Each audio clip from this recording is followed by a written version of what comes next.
It's 7:55 at WOCN 1450 AM. This is Rodolfo Roman with your sports update. Former University of Florida forward Jakeem Noel has been busted. Cops arrested him on charges of marijuana possession and having an open alcohol container this Memorial Day weekend. The Chicago Bulls player could face up to 6 months in the slammer. The former Gator is out on bond. Troublemaker and NFL cornerback Pac-Man Jones met with the league commissioner Roger Goodell last week. The Dallas Morning News reported the two met in Atlanta to possibly reinstate him to the league. Jones hasn't been allowed to take part in any organized Dallas Cowboys activities. He's been on indefinite suspension since March of last year after several run-ins with the law. One more year, that's how much former Chicago Cubs slugger Sammy Sosa says he'll play baseball for. Sosa told a Dominican newspaper he'll hang up his cleats after playing in the World Baseball Classic next year. The free agent says it's always an honor to represent your country. He is the only hitter to surpass 60 homers in a season 3 times. Turning now to Major League Baseball action, the Texas Rangers lost to the Tampa Bay Devil Rays 5-2.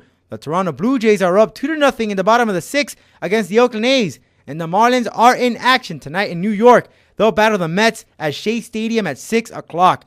And on a final note, in Canada, a hockey team had a major embarrassment after winning the Canadian Hockey League Championship.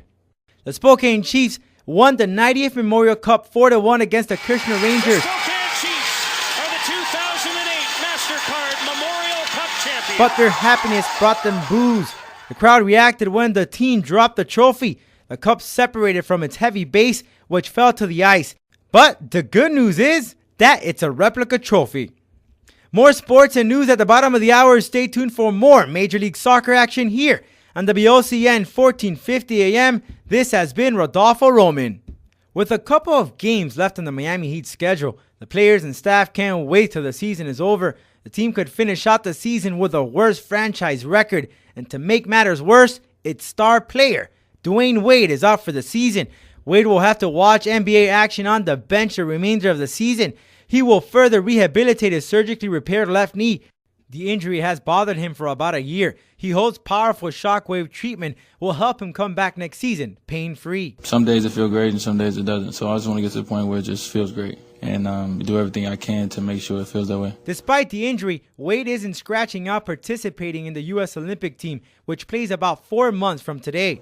Well, I'm still committed to the Olympic team. Right now, my focus is getting healthy. Wade becomes the third Heat player who's out for the season because of injuries. With your Heat report, Rodolfo Roman, WOCN 1450 AM.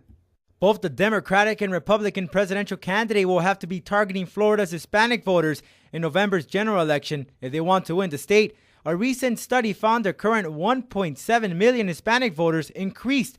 The percentage of Latino voters grew from 5% in 2000 to 13%. The study also found a decrease of registered Republicans in Miami-Dade County.